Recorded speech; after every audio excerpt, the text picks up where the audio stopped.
क्योंकि यहाँ पर ये था कि एक कंट्री अगर अटैक होती है तो दूसरी कंट्री उसके हेल्प के लिए आएगी, इसी वजह से सारी कंट्रीज का क्या हो गया था, आप मींस पूरे वर्ल्ड में वर्ल्ड वॉर का कंडीशन जो आ गया था, क्योंकि पहले सर्बिया वगैरह में अटैक हुआ, ठीक है। उसके बाद में सर्बिया और ऑस्ट्रो हंगेरिया में जो फाइट थी वो हुई। अब जो भी ट्रीटी पार्टनर्स थे वो धीरे धीरे करके क्या हो गए, उन जिनके जिनके साइड में थे वो आ गए, और जिसकी वजह से पूरा का पूरा जो वर्ल्ड था वो इन्वॉल्व हो गया, और इसीलिए उसे फर्स्ट वर्ल्ड वॉर कहा जाता है। देखिए नहीं, फर्स्ट वाला ट्रिपल अलायंस, ठीक है। देखते हैं ये ट्रिपल अलायंस क्या है। ये जो ट्रीटीज हैं वो काफी इंपॉर्टेंट ट्रीटीज हैं, तो आप इनको पढ़िएगा अच्छे से। Triple Alliance. This treaty between Germany, Austro-Hungary and Italy came into force in 1882.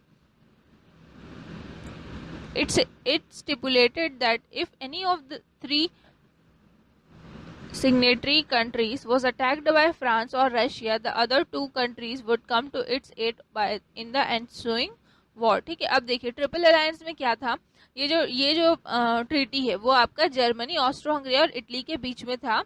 1882 में ये ट्रीटी जो है वो आई थी। इसके अनुसार ये तीनों ने क्या किया था, साइन किया था, तीनों ही कंट्रीज ने साइन किया था कि अगर ये तीनों कंट्रीज में से किसी भी कंट्री को फ्रांस या फिर रशिया अटैक करती है तो बाकी की जो दो कंट्री है, ठीक है, किसी भी एक कंट्री को अगर फ्रांस या फिर रशिया अटैक करती है तो बाकी की दो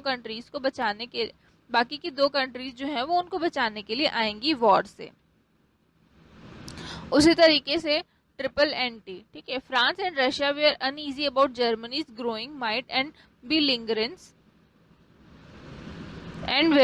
and were also wary of the Triple Alliance. At the same time, Britain was worried about Germany's mounting naval strength. So the three countries entered into an agreement in 1907. The condition being that if any one of them was attacked by an enemy country, the other two would come to its assistance. ठीक है। अब देखिए यहाँ पर भी triple entity क्या था, Russia और फ्रांस जो थे वो जर्मनी के ग्रोइंग माइट से, ठीक है, क्योंकि जर्मनी क्या कर रहे थे, इसी तरीके से ट्रीटी साइन कर रहे थे, तो उनका जो पावर था वो कंटिन्यूसली बढ़ रहा था, जिसकी वजह से उनका जो पावर था वो काफी बढ़ रहा था। और ये ट्रिपल अलायंस के बारे में बाकी कंट्रीज को क्या है पता लग गया था, उनको ट्रिपल अलायंस के बारे में पता था कि ये ऐसा उनके बीच में जो ट्रीटी है वो साइन हुई है। वहीं पर ब्रिटेन जो थे वो जर्मनी के, ठीक है, जर्मनी जो था वो उनके ग्रोइंग माइट से, मतलब जो उनके जो कंट्रीज उनके साथ में साइन हो रही है उनसे डर रहा था। वहीं पर ब्रिटेन जो है वो जर्मनी की जो नेवल स्ट्रेंथ वो बढ़ा रहा है, जर्मनी जो अपना नेवल स्ट्रेंथ बढ़ा रहा था उसके वजह से वो डर रहा था। तो हुआ ये कि वहाँ जो थ्री कंट्रीज थी, ठीक है, कौन कौन कंट्रीज थी आपका, जर्मनी, ब्रिटेन,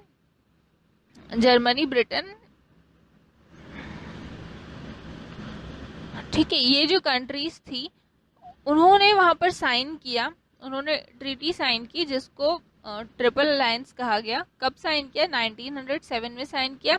और कंडीशन ये था कि अगर कोई भी एक कंट्री एनिमी कंट्री के द्वारा अटैक की जाएगी, ठीक है, कोई भी एक कंट्री अगर एनिमी कंट्री के द्वारा अटैक होती है तो बाकी के जो अदर टू होंगे वो उनके असिस्टेंस में आएंगे। Apart from these two treaties, Germany also signed an agreement with the Ottoman Empire in which Turkey promised to come to its aid if Russia attacked either Germany or Austria. Similarly,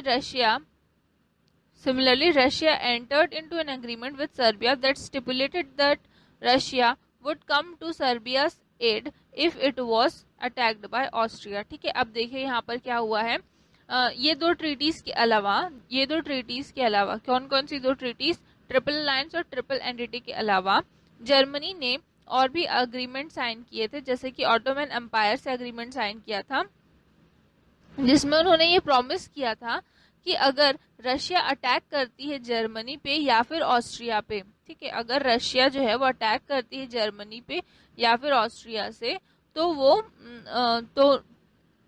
वो क्या है उनकी help के लिए आगे आएंगे। उसी तरीके से रशिया भी ने भी क्या किया था, सर्बिया के साथ में अग्रीमेंट साइन किया था कि अगर रशिया जो है अगर सर्बिया पे ऑस्ट्रिया अटैक करती है तो रशिया उसके हेल्प के लिए आएगी।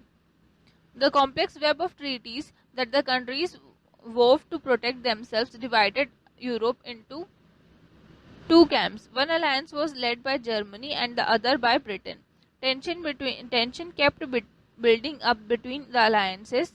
It was in the volatile situation that the Archduke of Austria and his wife were assassinated. The assassination provided Austria with an excuse to attack Serbia. Russia entered the war to support Serbia while Germany came to the aid of Austria. ठीक है, अब देखिए यहाँ पर क्या हुआ, क्योंकि एक कंट्री मीन्स जो बाकी सारी कंट्रीज जो हैं वो एक दूसरे से क्या है ट्रीटीज में बंधी हुई थी। तो जब सर्बिया, ठीक है, अब एक दूसरे से बंधी हुई एक दूसरे से क्या ट्रीटीज के द्वारा वो एक वेब में बंधी हुई थी कि इस कंट्री ने उसके साथ साइन किया है, इस कंट्री ने उसके साथ साइन किया है, ट्रीटी साइन की है। तो जिसकी वजह से कोई एक कंट्री भी अगर अटैक होती है तो उनके बिहाफ में जो बाकी की कंट्रीज है उनको वहां पर उनके हेल्प के लिए आना पड़ता। ठीक है, यहीं पर जो ब्रिटेन जो टेंशन था, ठीक है, जो टेंशन था ब्रिटेन जर्मनी इन सारी कंट्रीज के बीच में, जिसकी वजह से यहाँ पर क्या हो गया, वॉर हुआ। और यहाँ पर जो आर्च ड्यूक ऑफ ऑस्ट्रिया की जो क्या हो गई थी आपकी, उनको मार दिया गया था, एसिनेट कर दिया गया था। तो वहां पर ऑस्ट्रिया को क्या मिल गया, एक एक्सक्यूज मिल गया कि वो सर्बिया पे जाकर अटैक कर सके। तो अब जब सर्बिया पे क्या हो रहा था, अटैक हो रहा था, तो सर्बिया के साथ में रशिया ने ट्रीटी साइन की थी। तो सर्बिया के हेल्प के लिए क्या हो गया, यहाँ पर रशिया आया, और उसी तरीके से ऑस्ट्रिया के हेल्प के लिए यहाँ पर जर्मनी आ गया। ठीक है, और अब जर्मनी के साथ में जितनी सारी कंट्रीज ने साइन किया था वो जर्मनी के साइड आ गए, और जितनी सारी कंट्रीज ने रशिया के साथ में ट्रीटी साइन की थी वो सारे रशिया की तरफ आ गए। ठीक है, इस तरीके से सारी कंट्रीज जो थी वो इन्वॉल्व हो गई और फर्स्ट वर्ल्ड वॉर जो है वो हुआ।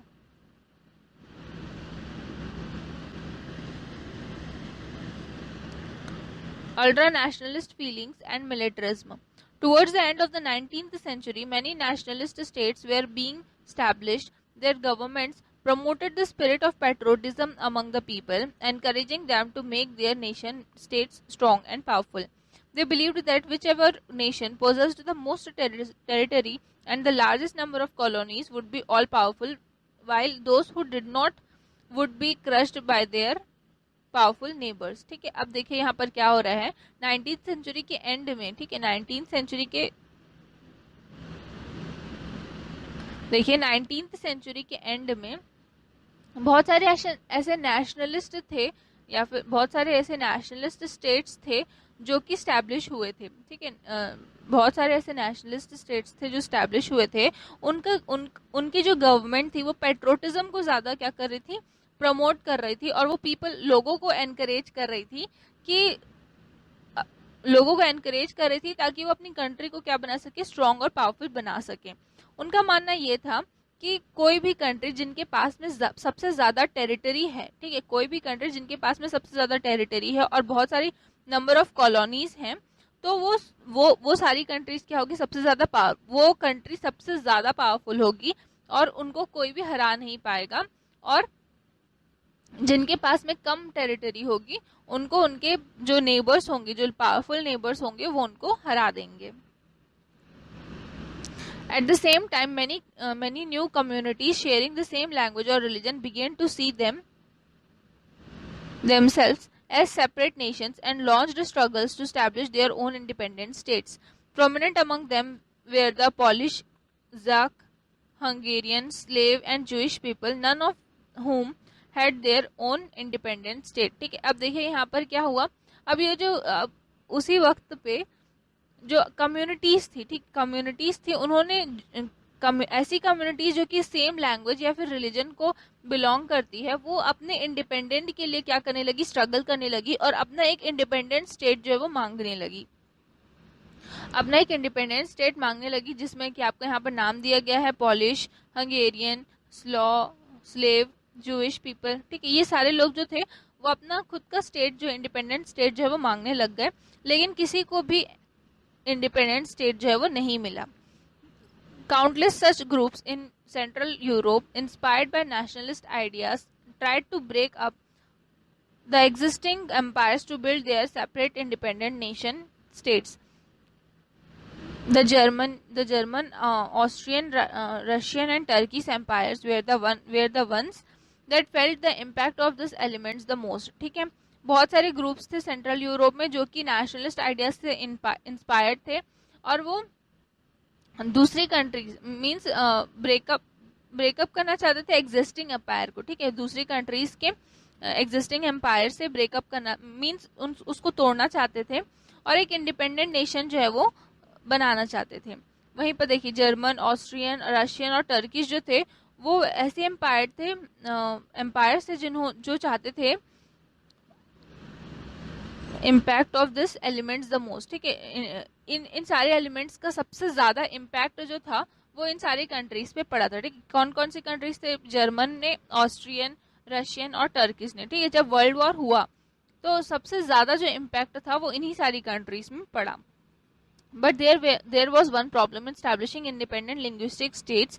Many of the people speaking the same language were spread across different regions. It was difficult to consolidate all these religions into a single state. Compounding the problem was the fact that these regions also had many people speaking a different language. ठीक है, अब यहाँ पर क्योंकि एक community जो है वो डिमांड कर रही थी कि उनको एक अलग कंट्री चाहिए, तो सबसे बड़ी प्रॉब्लम आ रही थी वो ये थी कि जो एक लैंग्वेज में या फिर एक कम्युनिटी वाले जो लोग हैं वो किसी एक जगह पर नहीं रहते. वो क्या है, अलग अलग जगह पर अलग अलग दुनिया पूरे जगह पर फैले हुए हैं, जिसकी वजह से एक जगह उनको दे पाना क्या हो रहा था, यहाँ पर मुश्किल हो रहा था.